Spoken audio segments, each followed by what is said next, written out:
नमस्कार. तुम्हा सर्वांचे विद्याच किचनमध्ये स्वागत आहे. आज आपण बनवणार आहोत झटपट होणारी आणि हेल्दी अशी जवसा चटणी. तुम्हाला मे बी माहीत असेल, जवसामध्ये ओमेगा 3 फॅटी ॲसिड आणि कॅल्शियम असतं, जे आपल्या शरीरासाठी चांगलं असतं.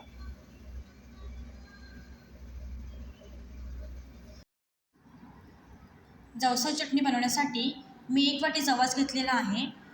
कोणी त्याला अळशी असेही म्हणतात, तर कोणी त्याला जवस बोलतं. इंग्लिशमध्ये फ्लॅक्सीड असे म्हणतात. 2 चमचे मिरची पावडर घेतलेला आहे, अर्धा चमचा जिरा, चवीनुसार मीठ, 10 ते 12 लसणाच्या पाकळ्या. जवसा चटणी बनवण्यासाठी सर्वात अगोदर आपल्याला जवस भाजायचे आहेत. त्यासाठी मी गॅसवर तवा ठेवलेला आहे. तवा थोडा तापल्यावरती जवस तव्यामध्ये ॲड करायचे आहेत.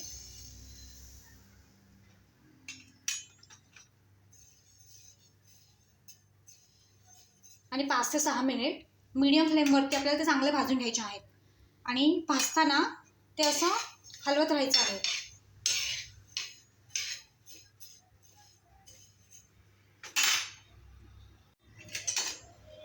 जवस मी 10 ते 12 मिनिट मीडियम फ्लेममध्ये भाजलेला आहे.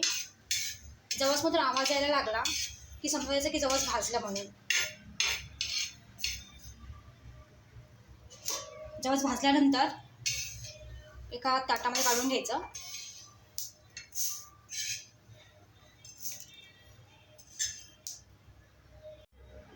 जवस ताटामध्ये काढल्यानंतर थोडं थंड होऊन द्यायचं आहे. आता आपण लसूण भाजूया.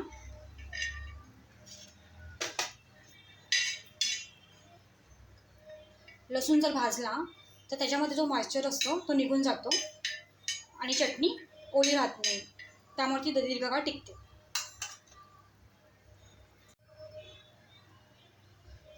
लसूण चांगला भाजलेला आहे, तो काढून घेऊया.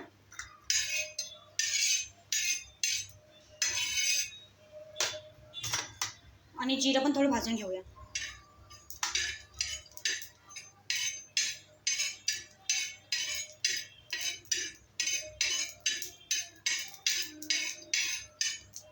जिरं भाजलं की काढून घेऊया.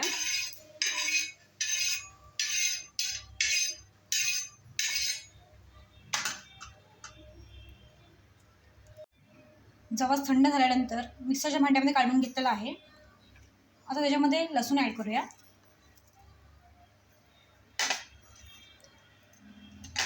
जिरा ॲड करूया. मिरची पावडर, चवीनुसार मीठ. आता हे चांगलं मिक्सरमध्ये बारीक करून घेऊया. सगळं साहित्य बारीक वाटून घेतलेलं आहे. जवसा चटणी रेडी झालेली आहे. आता आपण ती एका बाउलमध्ये काढून घेऊया. तुम्ही पाहू शकता की ती अजिबात ओली नाही आहे. तुम्ही ही चटणी एका हवाबद्दल डब्यामध्ये ठेवून 2 ते 3 महिने किंवा त्याच्यापेक्षा जास्त आरामशीर यूज करू शकता. आपण शेंगदाणे चटणी नेहमी बनवतो, तर ही एकदा चटणी ट्राय करा. तुम्हाला ही रेसिपी कशी वाटली कमेंट करा, लाईक करा आणि सबस्क्राईब करा. थँक्यू.